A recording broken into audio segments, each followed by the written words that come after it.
Welcome back into the Sports Source. This segment brought to you by Jinx Logos, 755-7767. It's an 865 if you're a 423 out there looking at this. Not to confuse anybody, 755-7767. That's the number for Jimmy Andrews. When you dial that number, you get the owner of the company. That's the great thing, my dealings with Jimmy. He takes a first-hand interest in you, follows the process all the way through and everything you're doing, and they can do custom work like you won't see anywhere else. Here's some Oak Ridge stuff that they've done. Oak Ridge t-shirt right there. That's nice, custom stuff. But here's one I really like, something that they could do for any school out there or businesses if you're looking for something. Look at this t-shirt. If you can read that there, it's the Oak Ridge zip code, and they've done it in such a font style that they could match it up with the Oak Ridge, the OR there, and then underneath Wildcat Territory. Yeah. I mean, here's the thing. The Jinx Logos, I sound like I'm just praising them left and right every week.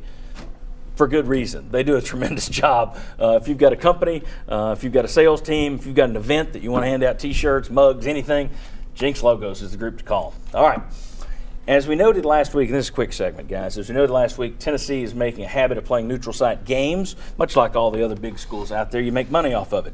UAB in Nashville next year.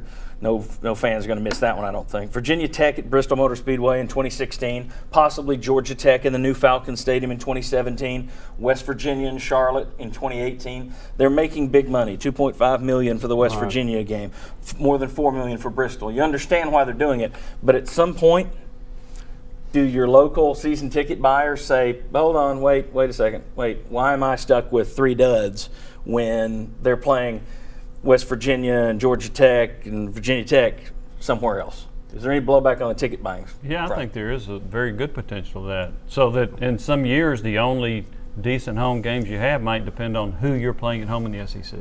Yeah. So I do think there's some attraction, obviously, to going to Bristol or to the Falcons' new stadium and some of those. And Dave Hart has talked about, I'm going to keep doing this until they get rid of this amusement tax. But I do think there is a concern with some people buying season tickets. What are the attractive games? What am I paying for to see? And if you're not getting a lot of buck for your bang for your buck, bang for your buck, then you might be more likely not to go to those. I think it is offset a little bit though by you're going to places that are relatively close, and it gives you a weekend outing. And I think as long as you're doing, if that's your neutral site instead of Denver or someplace like that, I think it makes it a little bit more acceptable. Yeah. The other interesting thing about that is it's kind of like a second bowl game. Now, if Tennessee ever gets to go back to the first bowl game at the end of the season, you basically get 2 bowl games a year in terms of payout and in terms of trips for fans. Kentucky ran through this in basketball. John Calipari started saying, we're going to schedule nationally. We're a national program. And the folks that buy tickets at Rupp finally said, wait a second, how come we don't get to see any of these good games? You're playing in Atlanta and Indianapolis and Baltimore. Why not here? Any danger of that happening here, you think? I think there is. I think going to Charlotte would appeal to the non-season ticket buyers more so than the season ticket buyers. Chuck? Yeah, obviously I think there is, but I also look at it, you talk to UT, there's also the recruiting impact. Yeah. You're playing in Nashville because there's some prospects in the mid-state area. You're recruiting a kid and you're saying you get a chance to play in front of 160,000 people at Bristol Motor Speedway.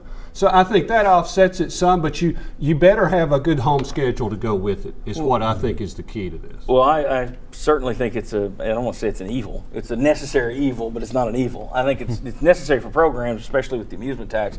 But you make millions, and it's a good way to build your reserve fund back that's nil.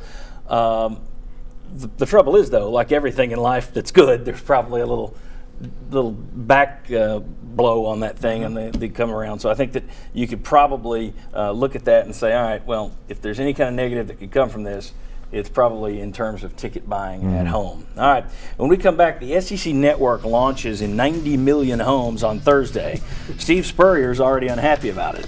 We'll see. We'll talk a little bit about the SEC Network and what it might mean for coaches and your local media. Come on back.